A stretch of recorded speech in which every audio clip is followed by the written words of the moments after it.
Hello, and welcome to our second victory edition of the Believe in Lions podcast. That's BLEAV right here on the Believe Network. I'm your host, as always, at Cavanagh87, celebrating this win with a man who celebrated many wins for the Detroit Lions, former safety, former All-Pro, former interception leader, former locker room leader. It's the man, the myth, the legend, Glover Quinn. What's up, man? A lot I better am energy. A lot better energy on here this morning. exactly. I'm feeling happy. I'm energetic. I busted out the suit for. It's a great time to be a Lions fan. We were saying that all preseason. It's a great time, especially beating the Packers. It's always nice to beat the Packers, man. I remember my time there. I think, if you look back at it, I think our record when I was there, I think my record against the Packers was actually pretty legit. Uh, You had a winning but record against the Packers, didn't you? yeah, Or I think close? so. I I mean, think you did too. I think my first year there, we split with them. My second year there, we split with them. We might have had a year where yeah, I think I see either close to 500 or I'm up against the Packers. But it's just always nice to beat those guys, man. That's a credit to their organization and what they've been able to do over the years and how people feel about the Packers. But it's always nice. The Lions, I feel like, always give the Packers a good game, good matchup. And yesterday they came out on top, so it was incredible. It was. And talk about a complete turnaround. We've been saying for months, this entire season, really, who are the playmakers in the secondary? Who can we count on to make a big play? Who's going to get an interception? Who's going to make a pass breakup? Do we have the answer? Because I know he's young, and that's a lot of pressure to put on the young buck. But Kerby Joseph, back-to-back games with a forced fumble, now his first two career interceptions against Aaron Rodgers, of all people. He was making plays. Football is back, and Bet Online remains your number one source for all your football betting needs this season. You'll find the latest odds, matchup info, player news, and game trends. And as your continued source for all sports wagering info, Bet Online features live betting, free contests, live scores, and giveaways all season long. Always the fastest and easiest way to bet all your favorite sports and events like MLB, MMA, tennis, hockey, boxing, and even golf. Head to betonline.ag to join and receive your 100% welcome bonus with your first deposit. Make sure to use promo code BELIEVE to receive your rewards. That's BLEAV. Bet online, where the game starts. Yes, he was. He looked like an absolute playmaker. And like you said, we've been seeing flashes for the last couple of weeks. Had a big forced fumble against the Cowboys, come back the next week with another forced fumble against the Dolphins, I think that was. And then this week to come back and have two interceptions, to have a pass breakup, to save a touchdown down the middle of the field. He looks like a guy that can make plays. But if you go back and look at his track record in college, right, they said he was a wide receiver. He switched over to DB. I think he had 5 interceptions in 1 year. He didn't become a starter, I think, until his last year, had 5 interceptions. So that tells me right there that he has a playmaking gene inside his body that he can make plays. You know what I'm saying? He wasn't on the job that long in college, and he still was able to get 5 interceptions. So he has an ability and an instinct to make plays. So now knowing that background doesn't surprise you when he's finding ways to make plays in the NFL. And I think we're seeing from Jeff Okudah what he is. He's kind of becoming that physical guy. He's not really I don't think at this point he's been concerned so much about making plays on the ball. He's really just playing physical and trying to exert that part of his game. And that's fine. That's fine. Start out that way because he's still young. In football terms, he's probably still a rookie. He's probably hasn't played 16 career games yet or 17 career. He missed a whole last season, right? I think he only played one game, and I think he missed some games his rookie year. So he may be just now coming up on 16, 17 games in his career. So he's still kind of a rookie playing time wise, right? So sometimes it takes a little while to get over that hump and want to be a ball hawk if you're not naturally a ball hawk like a Kerby Joseph. But he's asserting himself. He's playing his type of game. He's been physical. You see, he knocked out two of his own players yesterday. So we got to get a better target area for Jeff, so he's not knocking out his own players. But you like to see his physicality. You like to see his confidence. You like to see him scripting at that ball at the end to get that thing out in the effort that he went after that ball with. Like that, those are all great signs for young line secondary, and hopefully they can build on that with two young guys in Jeff Okudah and Kerby Joseph. I really hope so, because the thing with Jeff Okudah heading into this year was the Achilles. We were worried that the aggression wouldn't be there, that he'd be too passive, and it's been the complete opposite. So you can take the guy and coach him back a little bit, rein it in just a touch. It's a lot harder to teach a playmaker to want to tackle. We've seen that throughout time. Some guys, they were never tacklers, and come the end of their career, they just make business decisions left and right. So the fact that he is just hard nosed into it and still could end up making those plays on the ball down the line, it finally gives us some hope in this Lions secondary. And there's a third member too, because Jerry Jacobs, he had tore the ACL last year, undrafted rookie out of Arkansas, missed most of the first part of the year, came back today, and we saw him right before half. He's talking to Aaron Rodgers, and Rodgers is joking with him. Like it's right, clearly rivalry, but it was also clear that Rodgers respected Jerry Jacobs, the second year UDFA. And when asked, what did you say to Aaron Rodgers? Stop trying me. Stop trying me, because I'm going to make you pay. And then he also asked for a jersey swap after the game that he forgot to follow up on. But I just like this dog mentality that we're finally seeing from the Lions secondary. Yes, and you're getting that young energy, that young confidence. Those young guys, they're coming in with a chip on their shoulder, and they're fighting for their pride. They're fighting for their lives, and it's tough when the whole world is counting you out and is talking about you and saying you can't play and this and that. You coach, get fired, and all these different things. Sometimes you take it personally, and you go out and you try to show better for yourself and have some pride. And I mean, you saw yesterday. I think those guys made plays starting from the very beginning. I think Deshaun Elliott had a big pass breakup at the beginning of the game. They try to hit him on like a little quick slant or quick pass. He comes up, makes a great pass breakup. They tackle well all day. They gave up a couple plays, but it's the NFL. You're going to do that. But I think for the most part, they did a great job of, keeping the ball in front of them, tackling, and having an aggressive mindset to go after the ball. But making plays on the ball is contagious. You know what I'm saying? When one guy starts making plays on the ball, other guys start to make plays on the ball. When you start getting tip balls and the ball is flying around in the air, then guys start running to the ball, right? You can't make a play on the ball if you're not around the ball. So when you're hustling to the ball, you're going to get those tips. You're going to get those overthrows. You're going to get some of those balls that get pulled out or they fall and the ball is just hanging there. You're going to get some of those plays when you're hustling to the ball. And we saw that yesterday from the Lions. They were able to get a bunch of turnovers, and ultimately that helped them win the game. It did. And even on that final drive, they couldn't recover the fumbles, but they were going after the ball. It was completely different from what we've seen all year. Even Aidan Hutchinson with the interception, which a weird play call. You've got David Bakhtiari, the all-pro left tackle. He's coming off an ACL. He hasn't been healthy in about 2.5, 3 years.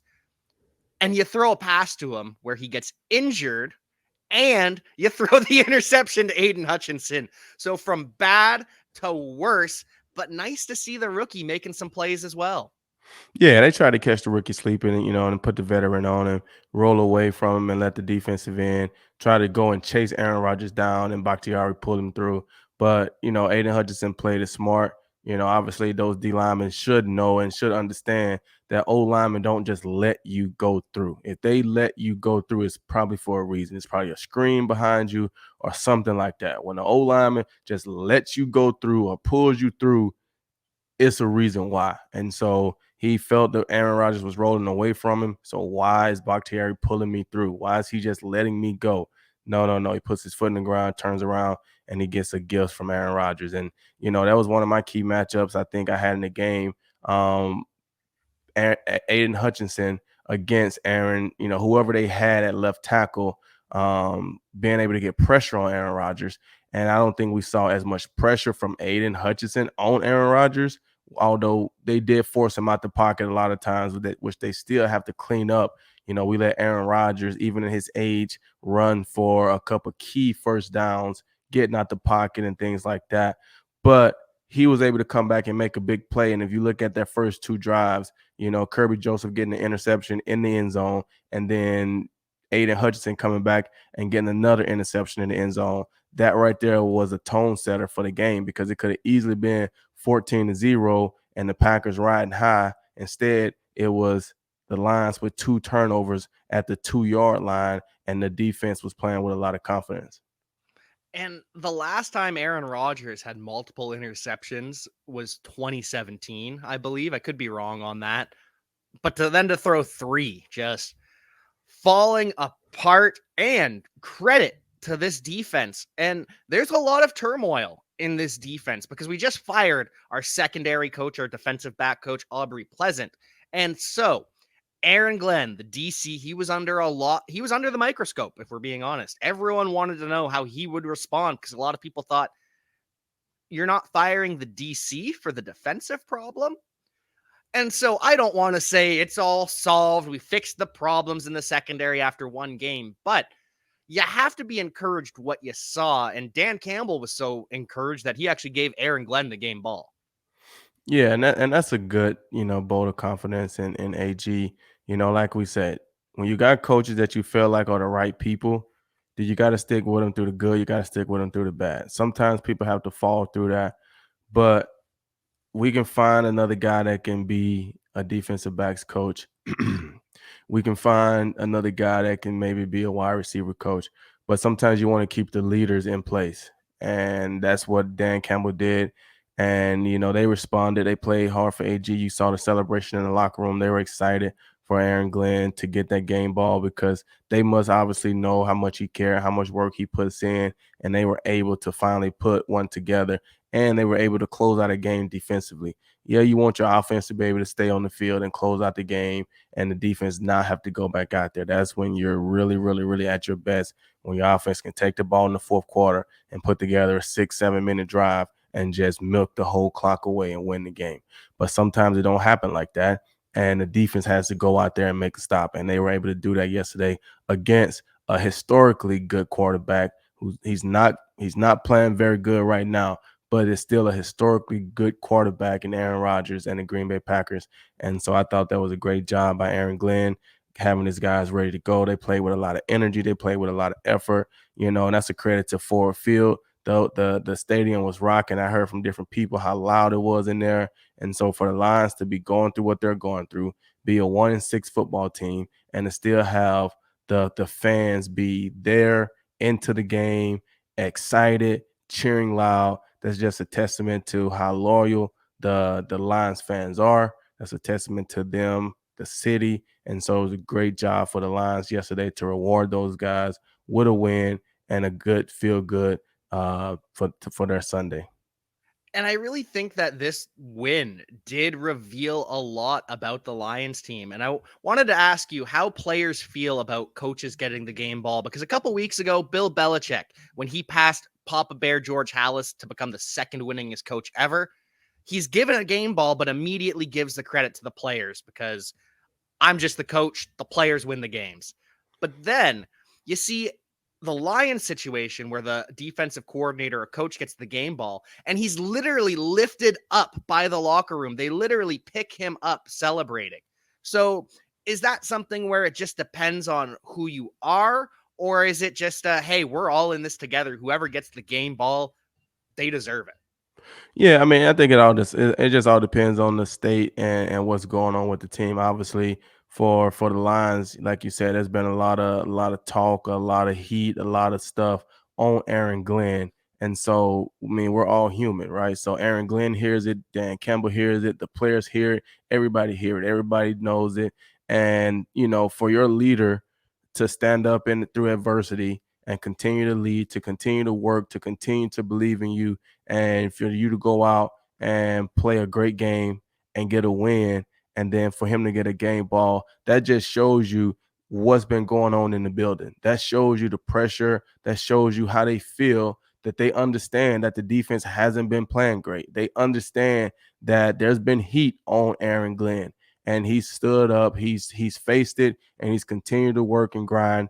And those guys were able to come out and play a complete game yesterday. Probably something that he's been preaching. Hey, if we just do the little things right, if we take care of our business, let's force some turnovers. Let's get some pressure on the quarterback. Let's play smart. Let's not beat ourselves. You look at the game yesterday. I don't think we had very many pass interference penalties or holding penalties, but Amani didn't play either, right? So when you look at things like that, you're not beating yourself defensively. You're not giving up big plays. You're not letting big runs break out where you're hurting yourself. Let's do all the little things to help ourselves, and let's just see where we end up. And yesterday, I think they done that. They kept the big plays off of them for the most part. They kept the penalties down, and they made some plays. And when you do that, you're going to give yourself a chance to win, even when the offense doesn't play great. You're going to give yourself a chance to win when you can hold teams to 9 points or whatever the Packers had, right? You're going to give yourself a chance to win the game. And that's what I wanted to ask about next is how much more special is that the defense plays so well, holds them down in a game where the offense does nothing special at all. So Goff, he barely completes 50% of his passes, doesn't top 140 yards passing. 2 touchdowns is nice, interception, but he doesn't take a sack, so that's good, but just nothing special. Amon-Ra St. Brown catches 4 of his 9 targets, only 55 yards. Not the best day from him. Even Jamal Williams, he gets 24 carries, averages 3.4 yards per carry, only 81 yards. So just a quiet day from everyone involved. DeAndre Swift is still incredible, averaging 10 yards a touch, but he only gets 5 touches. So what is your takeaway from this offense after getting rid of TJ Hawkinson, after struggling to put up points, but still getting the win thanks to the defense for once? Right. I mean, I think that's how you play football. That's how it is. Your offense is not going to perform great every time. They're going to go through struggles. They're going to go through injuries. They're going to go through things where that's when your defense has to be able to pick you up. And there's going to be times where your defense is struggling. Your offense has to pick you up. You look at Amon-Ra St. Brown numbers, and yeah, he only had 4 receptions for 55 yards. But if you look inside that 4, 2 or 3 of them were big third down completions to keep the drive moving and to keep time ticking, right? Yeah, he might didn't have 10 catches, 8 catches, but to be able to come through on a couple crucial third down situations, that was huge for them. Yes, DeAndre Swift, 5 catches with 5 touches, 50 yards. He had a nice catch, nice pass out the backfield, making a catch. He can do those type of things. Obviously, I still don't think he's really healthy. I don't think he feels confident in his shoulder or his ankle, but he's trying to go out and he's trying to fight. And as a skilled guy, it's tough, right? It's tough when you're running back and your shoulders hurt, and it's when your ankles hurt and it's hard to make your cuts, and you can't be how you want to be. You can't be as explosive as you want to be. It's tough. But kudos to him. He's fighting through it. But I think what Jamal Williams did, I mean, you look at it and say 24 carries, only 81 yards.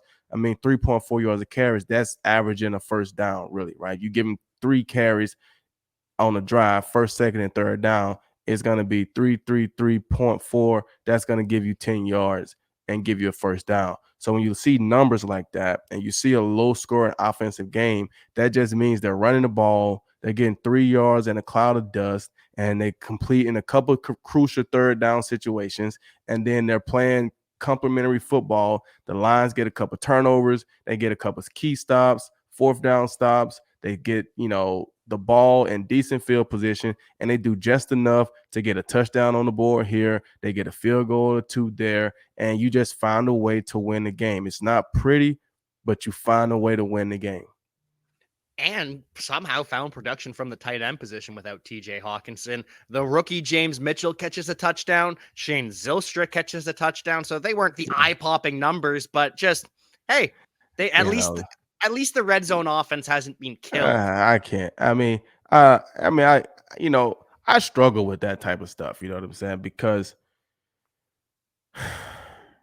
I don't know if I can sit here and say they found production from the tight end. I mean, they got in at the 2 yard line, Yeah. and there's nobody really thinking about those guys. So yeah, the NFL touchdown. They should have caught the ball. I mean, you could have put me in there, and I would have caught the ball. I mean, that's why they throw it to David Bakhtiari. Like, I mean, if you can just catch the ball, you can get in from the 1 yard line. Doesn't mean that you just is phenomenal tight end because you can No. run a play action pass and nobody's thinking about you and you catch a ball. So let's not get that confused with production from the tight end position. Those guys didn't do really anything to help. I think James Mitchell caught a key third down, but that's 2 or 3 yards. Um, I think you still need more of a threat down the field as a tight end to control the middle of the offense. They don't have that right now. So that's going to put more pressure on Amon-Ra St. Brown in the middle of the field.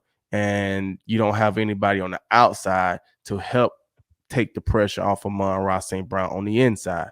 So they're going to have to win that way for the rest of the season, to at least till they can, I mean, find some kind of way to get somebody on the outside to help out. They're going to have to run the ball. They're going to have to control the clock, and they're going to have to play stellar defense.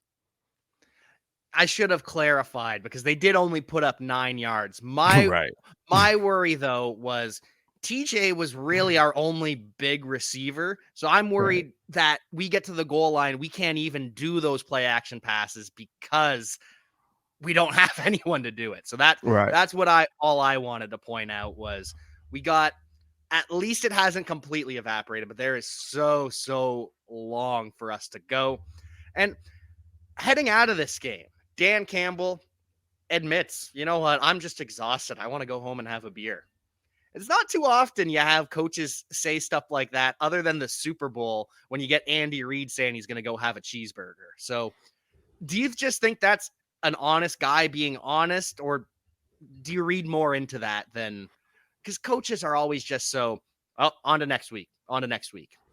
I mean, I think that's an honest guy being honest. I think that's a guy that's been dealing with a lot for the last 6, 7 weeks. 8 weeks to the beginning of the season hasn't gone as he wanted to go. So he's probably been taking a lot of heat, right? Spending a lot of hours trying to figure things out, just working, grinding. And when you finally get a win, man, I'm going home to have a beer. Like that's the truth answer. All these coaches do it. We're all adults. I mean, there's nothing wrong with going to have a beer, right? So, and I think he said it. I don't have a problem with it. Heck, I mean, you play and you win a big game like that, especially at home. You don't have to travel back from a different city and all these different things. You can go home, you can be with your family or whatever you got going on, and you can sit down and you can say, whew, we finally got a win, because it's really hard to win in the NFL. And I know they may have only won twice, but you got to celebrate every win that you get, because as you seen yesterday, it's hard to win the games. So you got to appreciate it. You got to take them.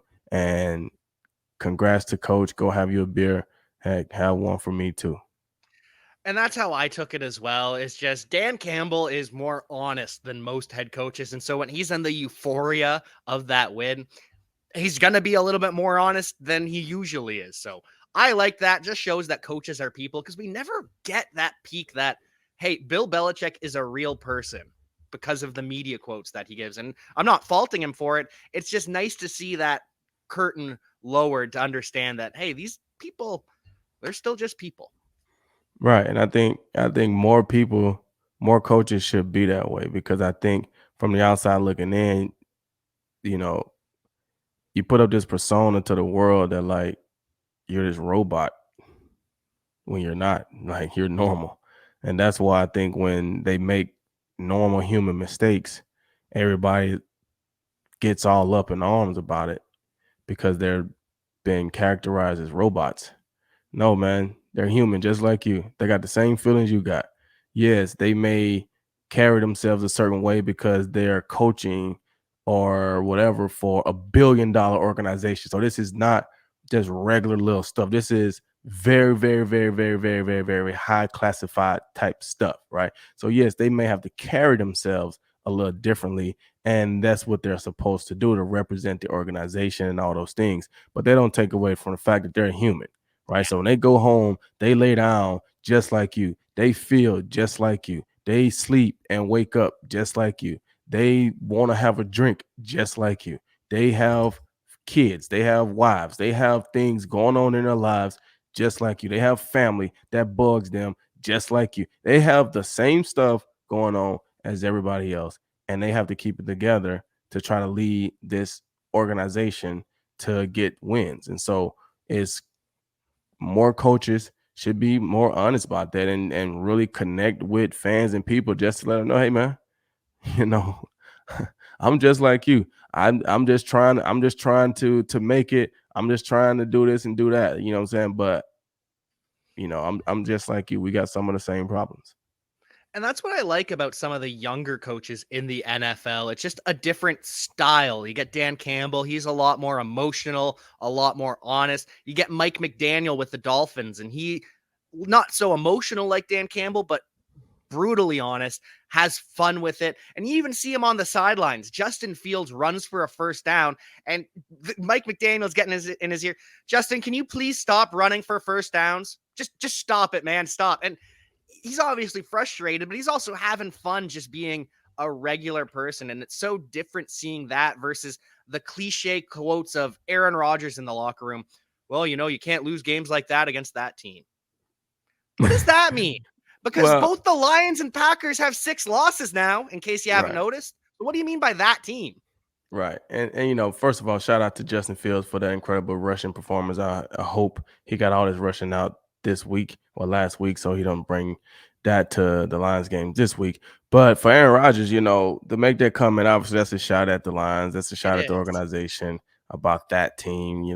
Aaron Rodgers, you can look at your head. I don't know if your record is as good against Detroit as you think, especially over the last few years. So that's just a shot at the Lions. But I said on a podcast earlier this week, I think I was talking with one of the Lions, the Packers podcaster guys, and I told them, or it may have been you, it may have been our podcast, and I was like, we've been putting a lot of pressure and a lot of blame on the Packers wide receivers and who Aaron Rodgers has to throw the ball to and all this and this and that.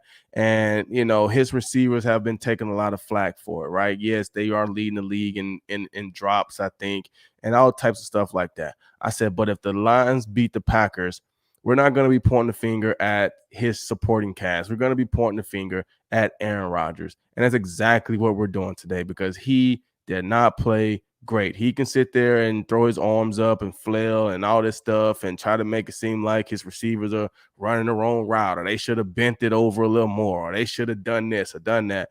At the end of the day, you're not making great throws, Aaron Rodgers. You're not putting the ball where your receivers can catch it. You've been practicing with those guys. You should know how they run their routes. You should know what they like, and you should be able to put the ball where they can go and catch it. The pass down the middle, Kerby Joseph makes a great play on it.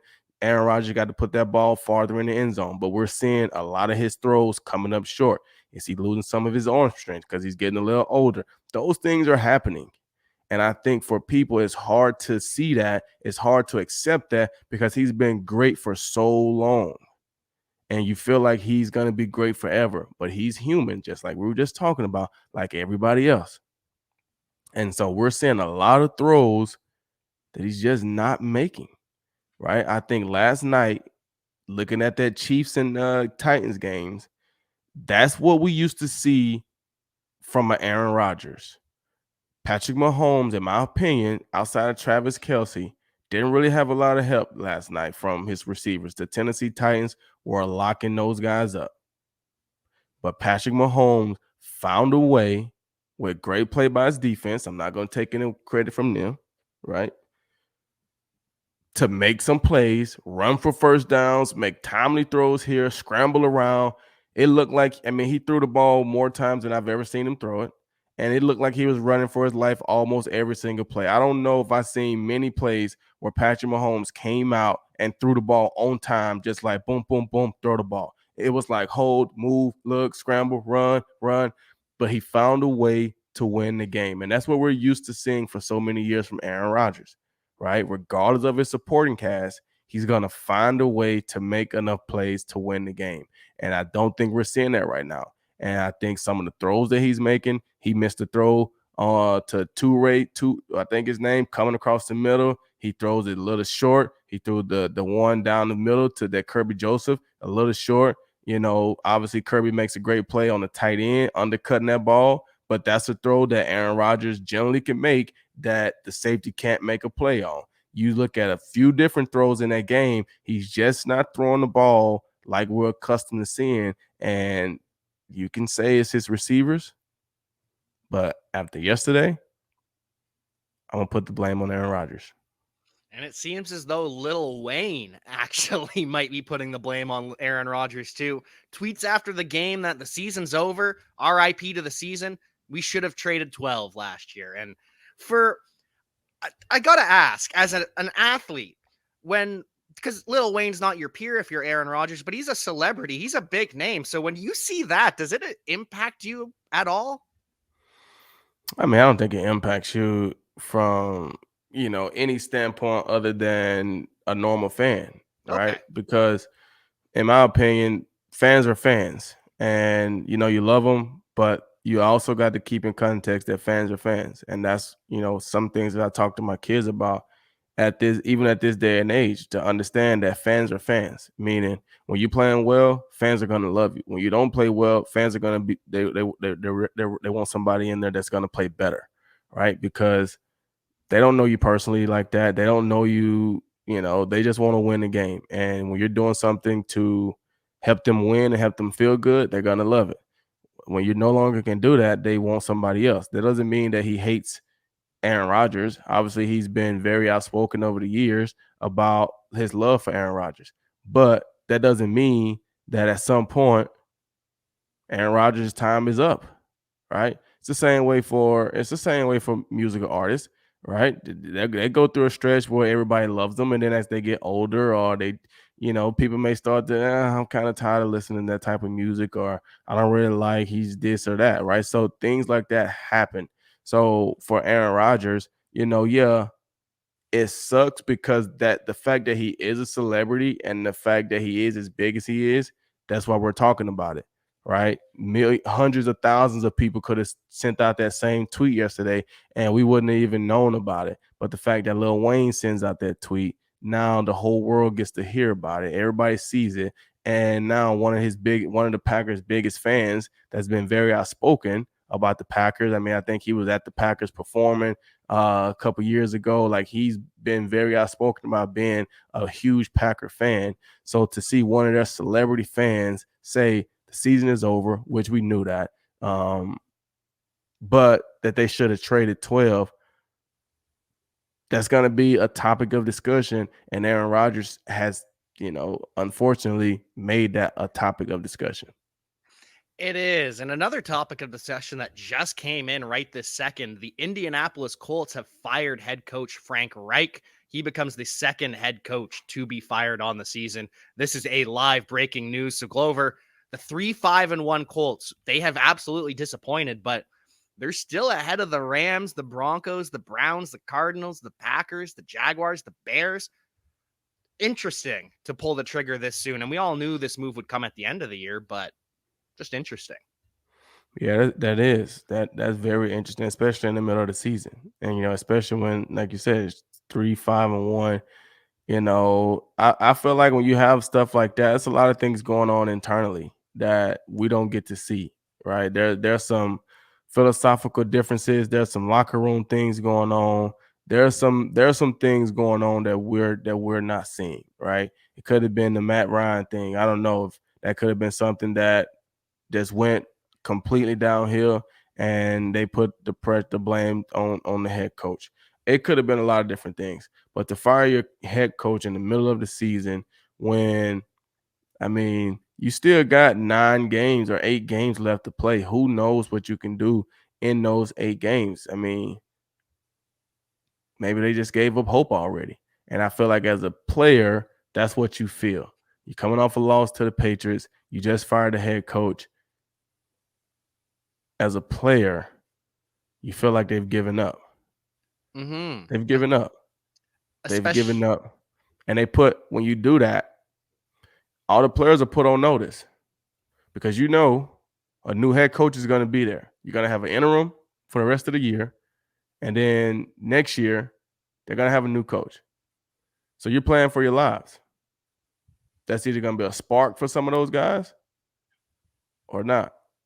But that's really what it is. You're playing for your life right now because you know a new coach is coming in and he's going to want his players. He's going to have to keep some of you guys. And if you're not showing that you're somebody worth keeping, you're going to be gone. And especially this is interesting because the logical replacement would be Gus Bradley, the defensive coordinator, who flamed out pretty epically in Jacksonville as a head coach. So it's not even like they're, hey, we've got this young up and comer. Let's see what we've got, see if he can be a head coach. It's just full on open tank season for the Indianapolis Colts. So they're probably going to be trying for a top 5 or better pick. And if you look at the standings for the worst record in the first overall draft pick, the Lions are now the 5th overall pick. They are ahead of the Raiders, who are also 2-6. Same with the Steelers, ahead of the Panthers at 2-7, and ahead of the Texans at 1-6-1. So Lions going to be moving on the power rankings, Glover. Yeah, they'll get a couple notches. They'll get a couple points. I'm about ready to put Green Bay down there with the Texans. I mean, they did lose to the Lions, That so even though they won 3 games with all the injuries that they have and stuff going on, they may be one of the worst football teams in the NFL. It just is what it is. Yeah, they got 3 wins. Those came early in the season, and you look at the injuries they have now, you look at the way they're playing, you look at their receivers, you look at Aaron Rodgers, you look at everything that's going on over there. They may be a top 3 or 4, a bottom 3 or 4 team in the NFL. I don't know. I don't have to do my power rankings this week, so we'll we'll wait till see. next week. We'll get an update then. Update on TJ Hawkinson, though. His first game with the Minnesota Vikings is a strong one. He catches all 9 of his targets. No incompletions headed his way. 70 yards for him. He's the second leading receiver on the team behind Justin Jefferson, who, of course, is going to lead 90% of the weeks, if not more. And Kirk Cousins, he grits through a rib injury as well. So now they are 7-1. They play the Bills, which I'm going to chalk up as a loss, but who knows? Because even the Bills are beatable now. Then the Cowboys, who I think they can beat. And then it's the Patriots, the Jets, the Lions, the Colts, the Giants, the Packers, and the Bears. And I think the Vikings are probably going to be favored in all of those games. So could we be looking at a 15-2 Minnesota Vikings team come to the end of the year? Those are some tough games, especially the way the NFL has been going. I know you look at that and think it's not tough. That Bills game is going to be tough. The Cowboys game is going to be tough. The Patriots are playing a lot better right now. So that's not 3, guaranteed wins. The Jets are playing good right now. The Lions, it's a division of game. You just never know how that's going to go. They're going to be in Ford Field. That game could go either way. The Colts are awful. The Giants, that could be a tough game. The Packers are awful. The Bears will be awful.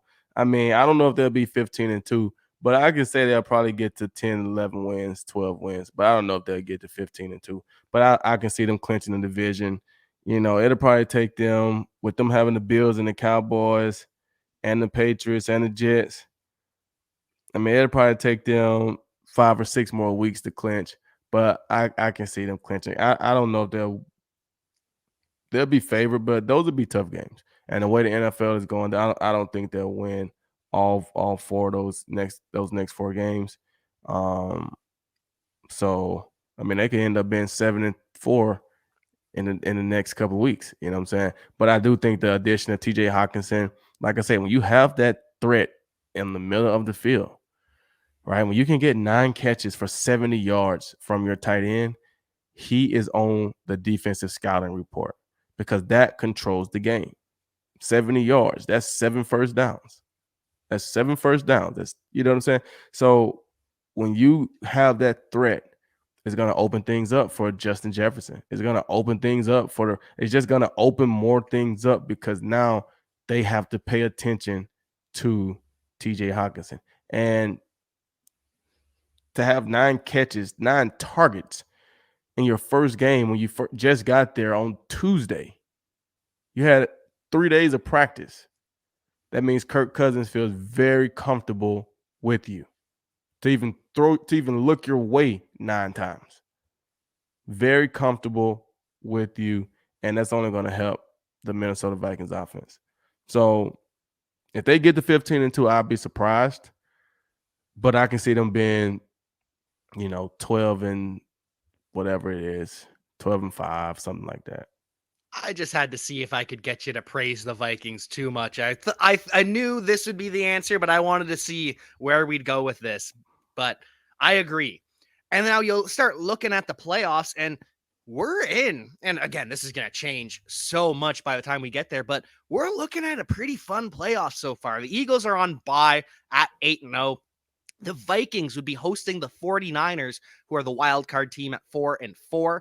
The Seahawks would be hosting the Giants, who they just beat last week or the week before, 6-3 versus 6-2. And then the Bucks, the worst seed, they are now back in the playoffs because Atlanta lost, would be hosting the Cowboys, a matchup that we saw in week 1, but Dak Prescott didn't finish the game. And, just being honest with you, I think those will probably be the playoff teams come the end of the year. The only thing that may change will be the Bucks or the Falcons, depending on how well the Bucks play down the stretch and how well the Falcons play down the stretch. But I don't see the Commanders being able to get enough wins to crack that wild card spot over, the Cowboys or the Giants, because they're going to end up playing each other down the stretch in these division games. So when you don't beat the Cowboys, if you don't beat the Giants, it's going to be hard to get those wild card spots over those guys. I don't see the Rams or the Saints contending to get into the playoffs. They only have 3 wins, and I mean, those other teams are already at 6. I don't think the Saints will come back and win in that division over Atlanta or, the Bucks. So I think those would be the teams that we're going to see in the playoffs.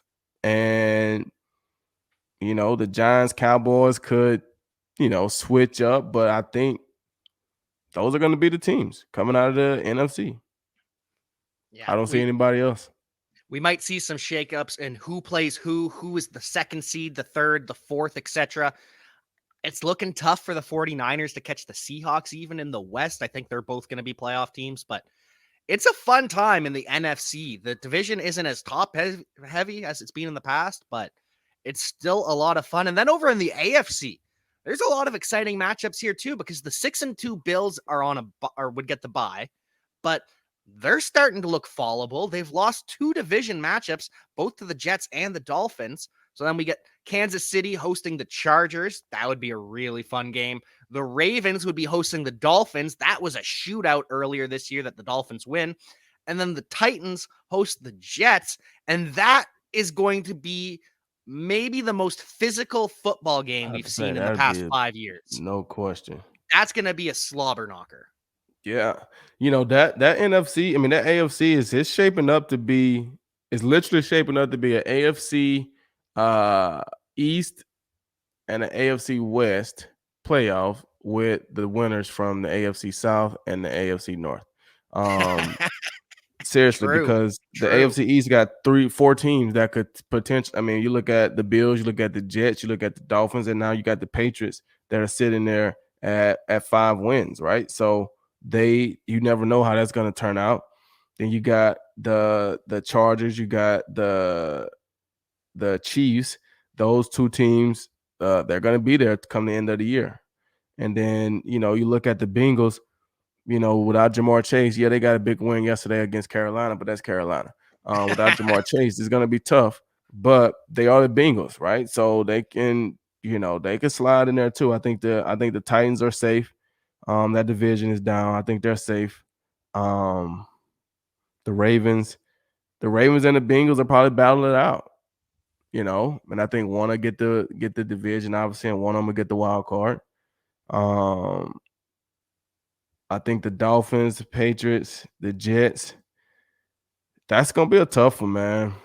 That's going to be a tough one because I think the Patriots, the Patriots got like that mind control over that division for so long, and I think it's hard for the Jets to break through. They didn't do it last week. I think they play the Patriots again this week coming up, so we got to see if they can break through. But if the Patriots beat the Jets this week, the Patriots are going to be in the driver's seat for that wild card spot over the Jets.